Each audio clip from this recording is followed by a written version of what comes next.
Howdy folks, I am Mama B and I have been making a lot of puffballs lately and I'm going to show you what we're going to do with them. Today we are going to make earrings. So you're going to need a pair of scissors, and you need a needle, some earring hooks or clips, and some jump rings, and then pom-poms. Now we've chosen to do sets of 3. So we'll use these 3 for one earring and these 3 for the other earring. Now lately we have been into super crazy, big, fun and creative earrings. So this is going to be just more of the fun. Next, you're going to want to take your bottom puff ball for each earring, separate those because you're going to want to keep the tails of those. And then, because I'm not going to need these tails on the other ones, I'm just going to cut them off. Those tails will blend right into the rest of the puff ball. All right, now we've got these going on. We're gonna thread our green one. Now before we thread it in the needle, decide how far apart you want. You may not want any distance in between the puff balls. They're gonna be pretty long. So if you want space in between the puff balls, you can do that. All you would do is tie a knot at the space that you want it, and then pull the puff ball right over that knot. It'll hold it at that space, and you'll never even see the knot. And that will give you a little bit more dangle into your earring as well. And then they can dangle like crazy for you. All right, we're gonna thread this needle. You absolutely will need to be able to thread your needle through, because there's not really any other good way to get your puff balls to stick together. I guess you could hot glue them, but you know, that doesn't seem like a long-term relationship. I feel like that the puff ball would just fall to pieces over that one. Okay, so now we're gonna pick our next color, and we're gonna drive that needle as evenly as we can through the center of the next pom-pom. This one's pretty tight. You want those puff balls to be tight, so, and I'm pretty sure I'm taking it right through the center string that ties them all together, which is not a bad thing. You might have to work it a little bit to get it through. Try not to pull those strands out though, because that would mess up your puff ball. Here it's starting to come. Almost, there we go. You gradually pull that through. So like I said, you don't want to pull out these strands. It looks like I'm gonna have to do a little trimming on that one. It's gotten wild. And then we'll take the next one and thread it through. That one goes much easier.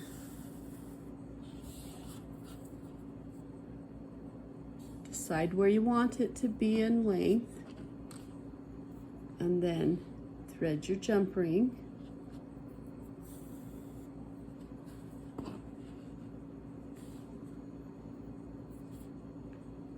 Then I want to do just a little knot to secure it all together.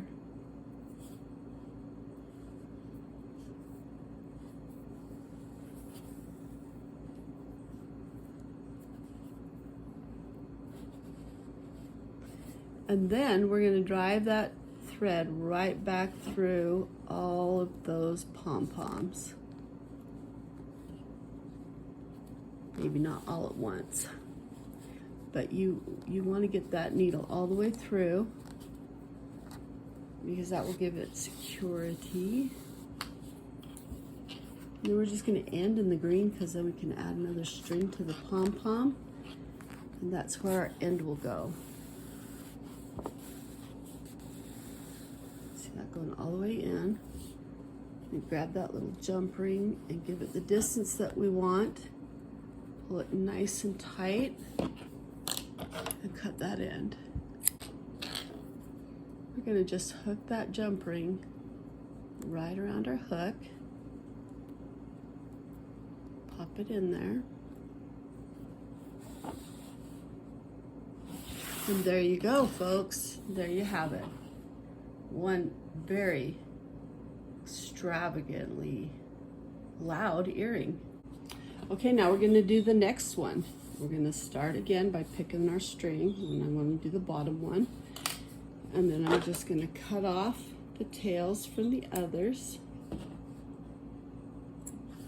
and get them out of the way.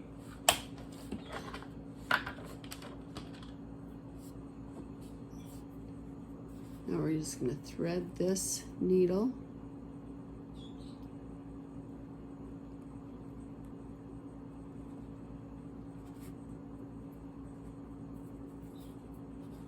This needle does not like to be threaded with fat yarn, and it's getting a lot of that, so it'll be okay. All right, then we're going to pick our next puff ball, drive it as close to the center as we can, put that needle all the way through. Then we're going to take our next puff ball, drive it as close to the center as we can, pull it all the way through. Then we're going to take our jump ring, because it's easy to do it with the needle, we're just going to do that. Now I'm going to throw in a knot here. You can skip this part, but I feel like it kind of gives it a guide. Rather than tying the knot just beneath the jump ring, another thing you could do is tie knots in between the pom-poms, and that might give it structure and kind of a beaded effect. So that's something you could try. Now we're going to go back in through the center of this puff ball and the next one.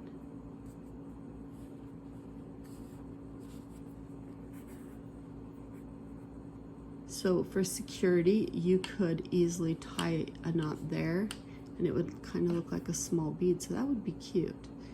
And then maybe put another one right there if you wanted to.